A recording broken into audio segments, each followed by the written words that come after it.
Hey, it's Rich, Tennessee Homestead. How the heck are you? You know, I've been really getting into a lot of this stuff on watching how this country is becoming so divided, so absolutely divided. And I'm beginning to, and I've seen this in the past, and I've thought about it a lot, and I've finally come to a strong conclusion of what is the problem. What is the problem? I think what it boils down to is that rural people and urban people have went off on two entirely separate paths in life, have entirely two separate ways of looking at the world and looking at how they live. I'll give you a case in point. Back in the 1800s, there was a solar flare that took out the telegraph lines. It was a big deal, man. It was the only electronics really that the world had at that point in time, and it took out the U.S. telegraph service. Gone. Fried the wires, the whole shit match. It was a natural occurrence. So this natural occurrence took down the telegraph. Scientists say that if we had another one like that, okay, it would take down the electrical grid and anything that was electronics. Period. Gone. While they may not like the idea, okay, and would probably have to be jumping through some hoops to get reset up, they are in a lifestyle that allows for that sort of a happening. They can hunt, they can fish, they can build fires, they can, they can adapt. Down here you find a lot of kerosene lamps and stuff in homes. They look decorative, but they are very functional. So for the rural people to make that transition would be fairly simple. For urban dwellers, city dwellers, you are faced with a catastrophic nightmare. You no longer have running water. You don't have lights. Within about 3 days, there'll be no food left in the cities. You'll have a lot of violence going on. It will become a horrible, horrible situation. And a lot of people, you hear them say, well, I'll head out to the country. Well, the country people out there are going to have limited resources also. So you're not going to be a welcome addition. All right, understand that. You guys rely on your police departments in your cities, your fire departments, your EMTs, things of this nature. In more rural settings, we always like to laugh. Call 911. We are 911. What are you talking about? We deal with this stuff ourselves. Different lifestyle leads to a different way of thinking. We think along more of the lines of being more self-sufficient. We want to be able to feed our families. We want to be able to operate our homes and our farms, things of this nature, without, the normal convenient things. A lot of guys even are starting to work more with things like, plow horses and so forth. But you can actually train a cow to be hooked up to a plow. So we're a more self-sufficient group for the most part. And yeah, it'd be a pain. I mean, we all enjoy our air conditioners and our stoves and our, refrigeration and all that kind of stuff. But as far as being able to survive, this country was built on that. These things are new to us, to people, as in whole. It was not that long ago that these things such as running water and electricity and so forth were pretty novel. Pretty novel. So, yeah, it makes it tougher. Even back in the, when this country was founded, these people didn't worry about stuff like that, Yeah, they drew water. They had wells or cisterns or whatever, even in the cities. Negotiated with the farmers out in the outskirts to buy food. All these things were, your little neighborhood stores would go out to the country and get corn and get this and get that and get whatever produce was available at the time, buy it, bring it into the shops, sell it to the city folks. Over the years, the lifestyle has drifted apart. Okay? Now we have our usual conveniences out here, but we've always maintained a lifestyle of what if? That you haven't had to do. You haven't done the what ifs. What if we don't have electricity? So a lot of farms are set up with solar power, wind power, things of that nature, so that we can keep our refrigerators running and things of this nature. What ifs? What if we can't get diesel fuel? Yeah, we know how to make biofuel. Out of the crops we grow, we could technically make diesel fuel to keep our tractors going, things of that nature. In cities, you don't have that, you know?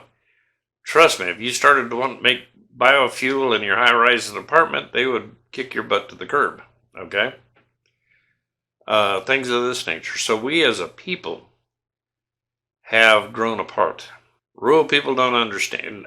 Number one, you ask most really true rural people what do they think of living in a place like New York City, and I'd tell you that would be my definition of hell. You talk to most New Yorkers and say, what would you think about living out in the sticks? That'd be their definition of hell. Why? Because they don't know how to live out in the sticks. And most rural people would have a hard time functioning in the cities. Okay? Now, rural people can adapt to cities a little faster if they put their mind to it. There are so many skills that you need to live a rural life that you've never been taught in the cities. A lot of people, I've read books and I've seen YouTubes, and yeah. Until you've done it about a dozen times, you don't know how to do it. Trust me. Okay. You can read all the books in the world about starting a fire, and until you've started fires without matches, you don't know how to start a fire. You can read about how to grow crops. When you get out there and actually start doing it, you'll learn that, there was a lot left out of that book, and it just took out my crops.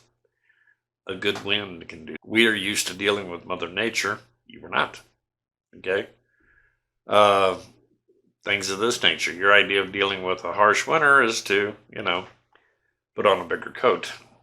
Ours is to monitor what kind of weather we're looking at, because we have to put up feed for our animals and, prepare for it. So I guess what I'm headed to is there's been a parting of the ways for this country. And it is now beginning to come to a head. You want the entire country to function as you do in the cities, and that's not ever going to happen. We could care less about how you function in the cities. Really don't care. Just stay out of our business and stay out of our pockets. But you try to force your lifestyle down other people's throats. And you're wrong in that. You shouldn't be trying to do that. You should concentrate more on your own life. Okay? Because it's causing this rift. That's what's going to become a problem in this country. That rift between us and thems kind of thing. And it doesn't have to be that way. It really doesn't. And you might want to think about that for 30 seconds, because if there was no rift between the rural people and the city folks, and I've worked with a lot of city folks, it's part of what I do in my consulting business. Help city folks start making the transition to becoming rural. Rural people will help you. If. Okay, let me take a step back here. The quickest way to burn somebody off a rural community, number one, rural communities talk a lot and fast. You run into Mr. Jones, and Mr. Jones is well respected in the community, and you insult him, or you do something off color, or you start talking down your nose to him. Okay? You may be talking down your nose to who you think is a hayseed, standing there in his bib overalls and so forth, and that guy's probably got enough front pocket money to buy you 10 times over. A lot of them are that rich. I could introduce you to a guy that you'd think was homeless to look at him. He's worth about $8 million. Okay, and that doesn't include his farm. So that misconception. We are not all about fancy cars. We are not all about show. You all are. So you look down your nose thinking, that poor country hick. That country hick may be a doctor, a lawyer, an engineer. But when they're at home, working on the farm, that's not the way they're going to dress. And they don't care what you think. They really don't. So that's where the misconception comes in. And they have knowledge that you don't. And if they like you, they will help you through the rough spots. But one thing you need to learn is you need to return that kind of favors. But when you offend people, which happens a lot, okay, you don't learn the culture, you don't understand, and then suddenly you make offensive things that you didn't think was offensive, but it circulates through that whole town like wildfire. And then all of a sudden, everybody becomes very standoffish to you. And they wouldn't throw water on you if you caught fire. I mean, that's just their attitude toward it. To keep this from going too long, let me tell you something. You get down in some of the rural areas of the South, we're a little weird down here. We really are. As a Southerner, now I know friends, good friends, okay? And I've stopped by a friend's farm, a good friend's farm, know him, know his wife, we're all friends, okay? And walk up on his back porch, knock on the door, and say, hey, is he home? And his wife, answering that door, tells me no. The first thing I'm going to do is get off that porch and move into the yard. Why? Because I don't want to be too close to her, because neighbors drive by and see and talk and get rumors started. Yeah, they're gossipers. So you want to put that distance there. And make a quick excuse and bow out. Get out of there. Okay? It's just a Southern courtesy. You're showing respect for her, and she may be making it hard. Hey, how about I get you a sweet tea and you can wait, you'll be back in 30 minutes or so. No. I'll just stop back by later. But that's kind of Southern thing in the rural South. Same thing with a woman. A woman goes up, and if the guy's home alone, his wife's at work or she's off somewhere, she needs to back away quickly, going up there looking for his wife, because it's the appearance of impropriety that they're concerned with. Okay, just saying, the old school stuff. There's just things you do for one another and stuff of this nature, and they'll come down and they'll help you fix fences. They'll help you put in new fencing. I was putting in a section of fencing at my place, and two of my neighbors, one showed up with his tractor, I had my tractor, and another one was directing the hole drilling, and we just bang, bang, bang, bang, bang, knocked this dude out in record time. But you're going to have to, and a lot of times you have to force off the help back to them, because, oh no, I don't need any help. Yeah, you do. I'm here to help you anyway. I've wasted my trip up here. Don't turn me down. You return the favor. Okay? You return the favor. Don't return the favors. Don't look for them to be doing much more for you. And every area has different ones. I lived up in Illinois. They're a little different. The deeper in the South and more rural the Southern area is, the rules get a little tougher. You really, here's one you'll love. You'll hear down here in the South a lot of times. You'll hear people, let's say I'll use my name. Somebody calls me Mr. Rich. That is a guy that I know, that I get along with. Okay? And that's the way we address one another. Okay? May have worked together, something of this nature. It's Mr. back and forth. He'll call me Mr. Rich, and I'll call him Mr. Joe, That is after you get past the point of using proper names when you first meet. And if you don't know his proper name, it's always sir or ma'am. Okay? Violation of that to a northerner or to somebody out of a city doesn't seem like a big offense. But these people will take it as an offense. It's an offense to their culture. Once you hear a guy refer to him as let's say, you know, between me and this Joe, if he refers to me as Rich and I refer to him as Joe, we are friends. Okay? So if you come up to Rich and you're bad mouthing Joe, Rich is probably going to get into your butt because you're talking about my friend. And we will defend and fight for and stand ground for our friends, just like we would for our family. You have to be very cautious in addressing women down here. It's very easy to offend not only the woman, but the guy. Some of the younger people are getting away with that, but when you're dealing with the middle-aged and so forth, and especially the more rural, the more this applies, you're better off with sticking with the sir and the ma'am until somebody tells you different. Okay? Seriously. And they'll tell you, oh, you don't need to call me sir, you can call me Mr. Joe or whatever. Different culture.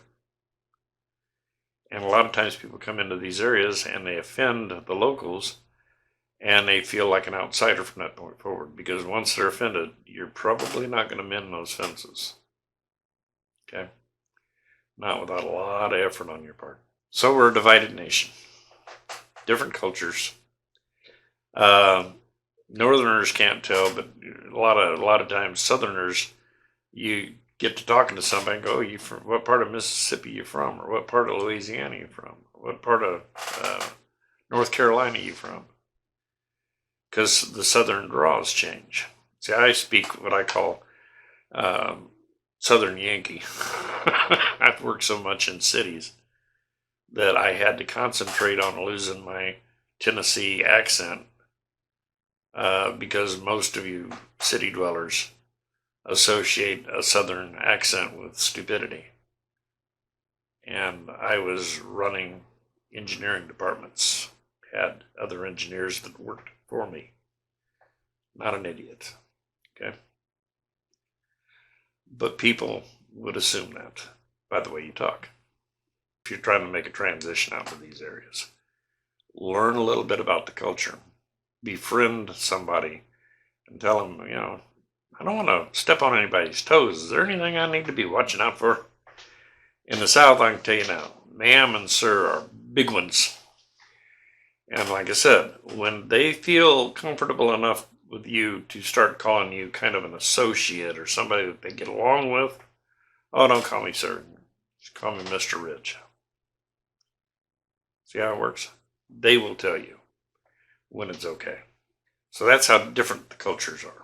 And I'm sure that there's city things that, like I said, I've lived in cities for so long that I'm pretty used to most of your ways up there and out west and so forth. But we as a nation are very much divided on areas like that. Don't kid yourselves that this nation couldn't blow up into a balkanized, separated groups. It's very possible. And I tend to wonder at times if it wouldn't be not a bad idea. Okay, honestly. Because you got the same thing going on in Texas. Texas, they've had so many Californians move in there. State's starting to turn a little purple. Texans don't like that. It may lead to problems later on down the road. See what I'm saying? So, the division in the regions, the urban, the renewal, the urban areas, the rural areas, the north of the south, all of them have different cultures. I don't know how we've gotten along this long. I really don't. So don't try to press your urban nonsense off on us because we're not going to play it. We don't care. Okay? We don't care. We try to understand. But understand at the end of it all, we don't care. As long as it doesn't affect us, we don't care. If it comes down to separating, we're fine with that too. Because we got our farms, we got our livestock, we got our stuff. We don't really need you. Try to understand it. That's where the real rift comes in. Try to understand that we need to work hard to get along. It's not one-sided. You're not going to bring your stuff out here and do well. We're not going to take all of our stuff and bring it to you. You need to learn the culture. If you think about it seriously, this country was a formation of nation states. That's like trying to say that if you come out of England, you can go to Italy or France and not pay any attention to their culture, and that'll be okay by them. You'll find it is not. Try to learn the culture. Learn a little bit about the people. And as far as courtesy, Southerners are loaded with it. They can hate your guts and you'll think they like you. So they'll just smile at you. Tip their hat. Y'all have a nice day. And they'll tell their friends what a jerk you are, but they'll try not to offend you.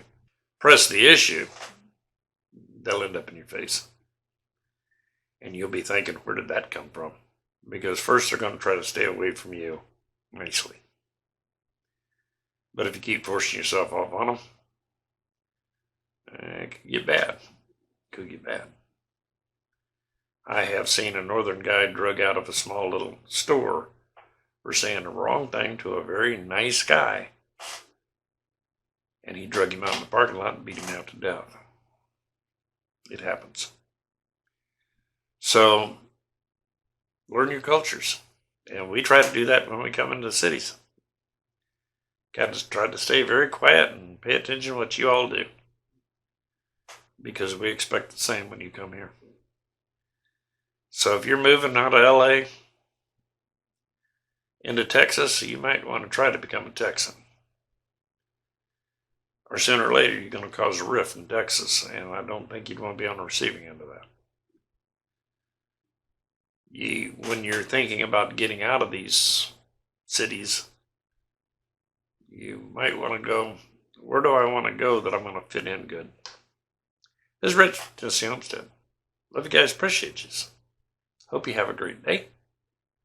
Have a good one. Take care.